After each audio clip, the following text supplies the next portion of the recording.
महादेव। आप सभी को प्रदोष व्रत की हार्दिक शुभकामनाएं। भगवान भोलेनाथ की कृपा सदैव आप पर और आपके समस्त परिवार पर बनी रहे। भगवान भोलेनाथ के भक्त पूरे श्रद्धा भाव से भगवान शिव जी की पूजा करते हैं और व्रत धारण करते हैं। प्रदोष का व्रत करते हैं, शिवरात्रि का व्रत करते हैं, सोमवार का व्रत करते हैं। मतलब जिस प्रकार से भगवान भोलेनाथ प्रसन्न हो जाए अपनी भक्ति और भावना के अनुसार वह सभी कार्य शिव भक्त करते हैं। तो आज है प्रदोष व्रत। कुछ लोगों ने प्रदोष व्रत कल भी रखा था और कुछ लोगों ने प्रदोष व्रत आज रखा है। तो जिस प्रकार से भोलेनाथ प्रसन्न हो पाए सभी उन्हें प्रसन्न करने की पूरी चेष्टा करते हैं। तो आज की वीडियो में हम सुनेंगे प्रदोष व्रत की कथा और भगवान भोलेनाथ के भक्त की सच्ची कथा। तो वीडियो को अंत तक जरूर देखें और अगर वीडियो अच्छी लगे तो लाइक भी जरूर कीजिए। अब बात करते हैं प्रदोषकालीन पूजा के शुभ मुहूर्त की। शुभ मुहूर्त आज प्राप्त हो रहा है आपको 10 फरवरी को शाम को 5:20 से 6:57 तक। जिस प्रकार से भगवान शिव का नाम भोलेनाथ है उसी प्रकार से उनके भक्त भी बड़े भोले होते हैं, बड़े सच्चे होते हैं। यूँ कह सकते हैं कि वो भी बड़े प्यारे होते हैं जो अपने भोले बाबा से बहुत प्यार करते हैं। तो आइए आज हम सुनते हैं एक सच्ची कथा। एक अनाथ लड़का था, उसका नाम शंकर था। उसको जंगल में रहने वाले शिकारियों के गिरोह ने पाला था। उसके पास कोई औपचारिक शिक्षा भी नहीं थी, केवल एक ही चीज़ जानता था, उसे जीवित कैसे रहना है, शिकार कैसे करना है, उनको मारना तथा जंगल के फलों को खाना, नदी के पानी को पीकर अपने आप को जीवित रखना, बस इतना ही जानता था। अब एक दिन क्या हुआ, वह रास्ता भटक गया और उसने देखा कि कुछ लोग नदी किनारे बने हुए पत्थर की आकृति के चारों ओर जोर जोर से चिल्ला रहे हैं। कुछ लोग उस पर फूल, फल और नारियल चढ़ा रहे हैं। अब पहले तो उसने सोचा कि यह कोई मकान होगा जिसमें लोग रहते होंगे, लेकिन नहीं, यह एक प्राचीन मंदिर था। परंतु शंकर ने उस मंदिर को पहले कभी नहीं देखा था, पर इसके बारे में जानने के लिए वह काफ़ी उत्सुक था। उसने तब तक इंतजार किया जब तक सभी लोग उस मंदिर से चले नहीं गए। अंत में उसने एक युवा लड़के को पत्थर की इमारत से बाहर आते हुए देखा और उससे बात करने का फैसला किया। फिर शंकर ने उसके पास अपने मन में हुए सवाल को पूछे। वो पहला प्रश्न था, उससे पूछने लगा, इस इमारत को क्या कहते हैं? लोग अपने साथ क्या लाते हैं? फिर इन चीज़ों को अंदर वाली इमारत में क्यों छोड़कर वापस चले आते हैं? चीज़ों को साथ लाना और इन्हें अंदर छोड़कर वापस चले आने पर लड़का शंकर की अज्ञानता और मासूमियत पर बड़ा हैरान था और उसके सवालों से चकित भी था। पर वह यह नहीं जानता था कि वह पास के जंगल में रहता है और शिकार करके अपना जीवन यापन करता है। लेकिन फिर भी उसने उसके कई सवालों के जवाब देने की पूरी कोशिश की। उसने शंकर को बताया, यह भगवान शिव का मंदिर है, लोग यहाँ उन्हें फल फूल चढ़ाने आते हैं। वे शिव भगवान से जो चाहते हैं वह मांगते हैं और भगवान शिव उनकी प्रार्थनाओं को जरूर सुनते हैं। यह सुनकर शंकर तुरंत मंदिर जाना चाहता था। लड़के ने उसे अंदर जाने का रास्ता दिखाया और शिवलिंग के बारे में बताया। शंकर ने मासूमियत से लड़के से पूछा, यह शिवलिंग क्या चीज़ है और हमें क्या देता है? तब लड़के ने उसे बताया, यह भगवान शिव है, इससे हम जो मांगते हैं वो हमें सब देते हैं, हम सब ऐसा मानते हैं।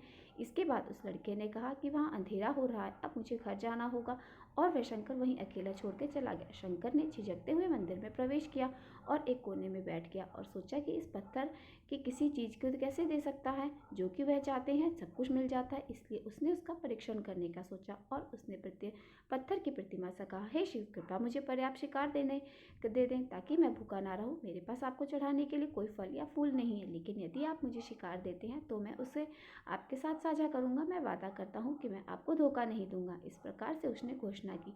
अगली सुबह जब शंकर शिकार करने गया, उसने पूरे दिन शिकार की तलाश की, लेकिन उसे कोई शिकार नहीं मिला। वह भूख से तिलमिला रहा था। वह काफ़ी निराश हो रहा था क्योंकि उसे कोई शिकार नहीं मिला था। दोपहर हो चुकी थी। अब उसे लगने लगा कि मंदिर के लड़के ने उसे झूठ बोला था, फिर भी उसने शिकार जारी रखा। अब जैसे ही शाम हुई, उसने 2 खरगोशों को अपने बिल में आते देखा। शंकर ने उन खरगोशों को मार डाला। अब क्योंकि उसने भगवान शिव से वादा किया था कि उसे जो भी मिलेगा वो भगवान शिव को साझा करेगा, तो वो अपने वादे मुताबिक मरे हुए खरगोश में से एक के साथ मंदिर में गया।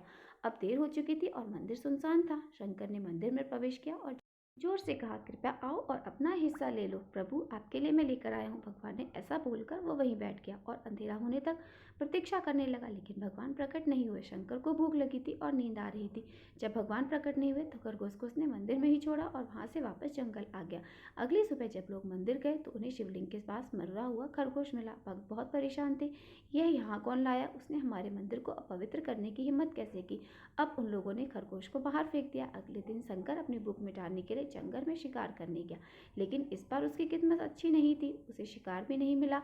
उसने सोचा आज रात को मंदिर जाना चाहिए और शिव से पूछना चाहिए कि उनको खरगोश का भोजन कैसा लगा। शंकर भगवान शिव से पूछने के लिए मंदिर गया और जब वह मंदिर पहुंचा तो उसके आश्चर्य का ठिकाना नहीं रहा। उस मंदिर में लोगों की काफ़ी भीड़ थी। शिवरात्रि की रात थी, लेकिन अब वो शिकारी लड़के को इस बारे में कुछ पता नहीं था। शंकर ने चारों ओर देखा, उस युवा लड़के को देखा जिसने उसके मंदिर के अंदर शिव से प्रार्थना करने के लिए कहा था। अब क्योंकि इतने सारे लोगों के आसपास रहने की आदत उसे नहीं थी, उसने वहीं रुकने का फैसला किया और पास के एक बेल के पेड़ के पर चढ़ गया। अब वहाँ पेड़ पर चढ़ने पर काफ़ी समय उसे बिताना पड़ा और समय बिताने के लिए उसने पेड़ से पत्ते तोड़कर जमीन पर फेंकना शुरू कर दिया। उसे अज्ञात पेड़ के नीचे एक छोटा सा शिवलिंग था जिसकी पूजा लंबे समय से नहीं हुई थी। शंकर द्वारा फेंके गए बेल के उस पत्ते से उस शिवलिंग के पर कर रहे थे। शंकर ने भजनों से मंत्रमुग्ध हो गया और धीरे धीरे साथ साथ उसके गाना और पंचाक्षरी मंत्र का जाप करना भी शुरू कर दिया था। रात भोर में बदल गई और सभी भक्त मंदिर में चले गए। शंकर पेड़ से उतरा और मंदिर में प्रवेश किया। अब उसने देखा कि शिवलिंग की आंखों पर लाल निशान थे। वे निशान कुमकुम से थे जो लोगों ने चढ़ाए थे, लेकिन शंकर को यकीन नहीं था कि शिव को उनकी आंखों में परेशानी हो रही है। अब उसके अनुसार भगवान शिव काफी कष्ट में थे, उनकी आंखों में कुछ कष्ट हो रहा होगा, उसे ऐसा महसूस हुआ। उसने भी दुख महसूस किया कि उसके मन में भगवान शिव के लिए काफी दुख हुआ। अब शंकर भगवान शिव की मदद करना चाहता था। उसने सोचा कि भगवान शिव यहाँ जंगल में अकेले रहते हैं और बीमार होने पर उनकी देखभाल करने वाला कोई नहीं है। जब तक भक्त उनसे मिलने नहीं आते तब तक उन्हें भोजन भी नहीं मिलता है। और फिर शंकर ने एक रात पहले भक्तों को शिवलिंग पर जल चढ़ाते हुए भी देखा था। तो उसने मन में विचार किया कि प्रभु को ठंड भी लग रही होगी, शायद वह कांप रहे होंगे। उसने सोचा आखिरकार वह केवल पत्तियों से ही तो ढके हुए थे। तो उसने शिव जी से पूछा कि मेरे स्वामी, मैं आपकी क्या मदद कर सकता हूँ? शायद कुछ खाना या फिर कुछ दवा।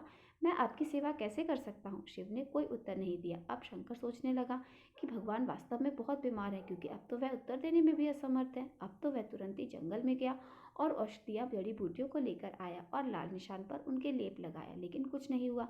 उसने कहा, लगता है ये अंधे हो गए, मुझे प्रभु को अपनी एक आंख देनी चाहिए ताकि वह ठीक हो जाए। यह निश्चित रूप से उन्हें खुश कर देगा। अब उसका दिल पवित्र था। उसने शिव जी के हाथ में रखे हुए त्रिशूल को उठाया और त्रिशूल को अपनी दाहिनी आंख की ओर ले गया और अपनी आंख को निकालने का प्रयत्न करने लगा। शंकर अनपढ़ था, उसे मंत्र या पूजा के उचित तरीकों का कोई ज्ञात नहीं था, लेकिन उसकी भक्ति की कोई सीमा नहीं थी। जैसे ही वह अपनी आंख निकालने लगा, भगवान शिव अपनी पार्वती माता के साथ में प्रकट हो गए और उन्होंने पार्वती से कहा कि शंकर ने अनजाने में ही शिवरात्रि पर उपवास किया, बेल के पत्तों से मेरी पूजा की और यह साबित किया कि उसका दिल कितना साफ है। मैं अपने इस भक्त पर बहुत प्रसन्न हूँ। भगवान शिव ने शंकर से कहा कि तुमने मुझे अपनी मासूमियत के कारण जीत लिया है। प्रभु ने मुस्कुराते हुए कहा, लोग मुझसे बहुत वादे करते हैं, हर समय वादे करते रहते हैं, लेकिन जैसे ही उन्हें वो चीज़ मिल जाए, वो उन्हें जो चाहिए वो लेने के बाद भूल जाते हैं। दूसरी ओर तुमने मेरे एक सच्चे इंसान की तरह व्यवहार किया है, वास्तव में बहुत दुर्लभ है। अब से तुम मेरे संसार में सबसे बड़े भक्त माने जाओगे। तुम्हारा नाम मेरे नाम सदा जुड़ा रहेगा। तुम कई सदियों तक जीवित रहोगे। इस बात को कहकर भगवान शिव और माता पार्वती अंतर ध्यान हो गई और ऐसा कहा जाता है तभी से लोग भगवान शिव के साथ शंकर भी लगाने लगे, मतलब शिव शंकर, ऐसा भगवान शिव को कहा जाता है। भक्ति में सच्चाई, ईमानदारी, समर्पण, श्रद्धा भाव यह अत्यंत आवश्यक है। चाहे आप निष्काम भाव भक्ति करें या सकाम भक्ति करें, भगवान अपने भक्तों की कामनाएं अवश्य पूर्ण कर दें। बोलिए हर हर महादेव। एक पौराणिक कथा के अनुसार एक नगर में एक ब्राह्मणी रहती थी। उसके पति का स्वर्गवास हो गया था। अब उसका सहारा उसका इकलौता पुत्र था, जिसके साथ वह सुबह से भिक्षा मांगने के निकल पड़ती। इस तरह भिक्षा मांगने से उसे जो अन्न मिलता उससे वह अपने पुत्र का पेट पालती। एक दिन घर वापस आते समय ब्राह्मणी को एक बालक घायल अवस्था में मिला। ब्राह्मणी को उस पर दया आ गई और उसे अपने घर ले आई। वह लड़का विदर्भ देश का राजकुमार था। शत्रु सैनिकों ने उसके राज्य पर आक्रमण कर लिया और उसके पिता को बंदी बनाकर उसके राज्य पर अधिकार कर लिया, इसलिए वह बालक मारा मारा फिर रहा था। राजकुमार अब वह ब्राह्मणी और उसके पुत्र के साथ उसके घर में रहने लगा। उसके पुत्र की तरह वो उसे भी पालने लगी और बड़ा होने लगा। एक दिन वह ब्राह्मणी अपने पुत्र के साथ राजकुमार को लेकर भिक्षा मांगने के लिए गई। वहीं पर अंशुल नाम की एक गंधर्व कन्या ने राजकुमार को देखा और उस पर मोहित हो गई।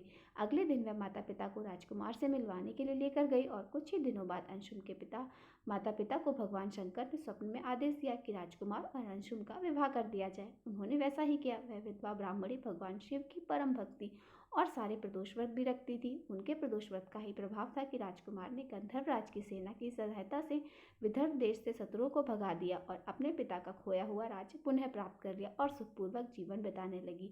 राजकुमार ने ब्राह्मणी के पुत्र को अपना पुत्र मंत्री बनाया और ब्राह्मणी के प्रदोष व्रत के कारण भगवान शंकर की कृपा से जैसे राजकुमार और ब्राह्मणी पुत्र के दिन सुधर गए, वैसे ही भगवान शंकर अपने भक्तों पर कृपा बनाए रखते हैं और उनके दिन संवारते हैं। इस प्रकार सोमवार प्रदोष व्रत रखने से पिछले जन्मों के सभी पापों का नाश होता है और सारी मनोकामनाएं भी पूर्ण होती हैं। ये थी प्रदोष व्रत की एक कथा। तो आइए अब हम प्रदोष व्रत की दूसरी कथा का भी श्रवण करते हैं। प्राचीन समय में नर्मदा नदी के तट पर नरपुर नाम का एक नगर था। वहाँ विश्वनर नाम का एक मुनि रहते थे। भगवान शिव के परम भक्त और जितेंद्रिय थे। उनका गृहस्थ जीवन बहुत ही सुखी था। एक बार उनकी पत्नी सुचि स्मृति ने उनसे कहा, स्वामी, मेरे मन में बड़े एक समय से एक इच्छा है। तब मुनीश्वर बोले, ऐसी क्या इच्छा है जो तुम इतने समय तक अपने हृदय में दबा कर रखनी पड़े? निसंकोच होकर कहो। तब देवी बोली कि हे देव, आपसे भगवान महेश्वर जैसा मैं एक पुत्र, तेजस्वी पुत्र चाहती हूँ। कृपया कर आप मेरी इस इच्छा को पूर्ण कीजिए। पत्नी की बात सुनकर वह 1 मिनट के लिए स्तब्ध हो गए और वे सोचने लगे कि मेरी पत्नी ने यह कैसा दुर्लभ वर मांग लिया है। ऐसा प्रतीत होता है कि भगवान पिनाकी रुद्र स्वयं उनकी जीवा पर बैठकर बोल रहे हैं। ऐसा विचार करके उन्होंने अपनी पत्नी को आश्वासन दे दिया और वे वाराणसी जा पहुंचे और कठिन तप द्वारा भगवान शंकर और उनके लिंग की उपासना करने लगे। तपस्या करते करते मुनि को 12 मास बीत गए। 13वें मास में एक दिन स्नान करके जैसे ही वे लिंग के निकट पहुंचे, उन्हें लिंग के मध्य में एक बालक दिखाई दिया जिसकी आयु 8 वर्ष थी। उसके मस्तिष्क पर पीले रंग की जटा सुशोभित थी और मुख पर उधर मुस्कान खिल रही थी। उसके सर्वांग भस्म युक्त थे और वह दिव्य बालक श्रुति सूक्तों का पाठ कर रहा था। उस अद्भुत बालक को देखकर विश्वानर मुनि रोमांचित हो उठे और अभिलाषा पूर्ण करने वाले 8 पद द्वारा भगवान शिव की स्तुति करने लगे। फिर उनकी स्तुति से प्रसन्न होकर बाल रूप भगवान शिव ने कहा, महामते, मैं तुम्हारी तपस्या से अति प्रसन्न हूँ। अब तुम घर जाओ। समय आने पर मैं तुम्हारी पत्नी की इच्छा अवश्य पूर्ण करूंगा। मैं उसके गर्भ से पुत्र रूप में प्रकट होगा और उस अवतार में मेरा नाम गृहपति होगा, देवताओं का प्रिय होगा। तब विश्वमर मुनि ने भगवान शिव के बाल रूप को प्रणाम किया और अपने घर वापस लौट गए। फिर समय आने पर समस्त अभिष्ट के विनाशक तथा दोनों लोगों के लिए सुखदायक भगवान रुद्र का सुच स्मृति के गर्भ से अवतार हुआ। उस बालक का नामकरण करने के लिए स्वयं ब्रह्मा मुनि उन मुनि के घर में उपस्थित हुए और उन्होंने देखा और उन्होंने इसका नाम गृहपति रखा। बालक को वेदों आदि की शिक्षा थी। वह जब वह 9 वर्ष का हुआ तो एक दिन देवर्षि नारद उसके दर्शन हेतु विश्वनर मुनि के घर पधारे। मुनि विश्वनर ने उनका हृदय से सत्कार किया और उन्हें यथोचित आसन भी दिया। तब देवर्षि नारद ने कहा, मुनि, तुम्हारा यह पुत्र तो बहुत सौभाग्यशाली है, किंतु एक आशंका मुझे व्यथित किए हुए है।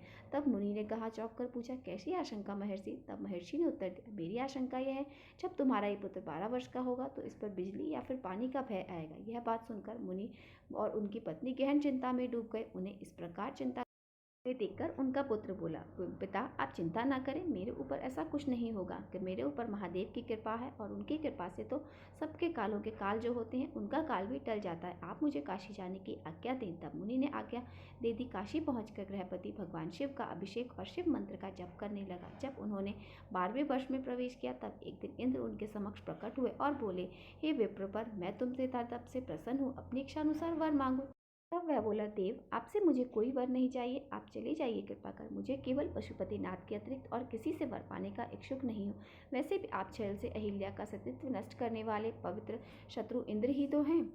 बालक की बात सुनकर गृहपति इंद्र को उन्हें गुस्सा आ गया और उन्होंने बालक को डराने के लिए अपना वज्र उठाया।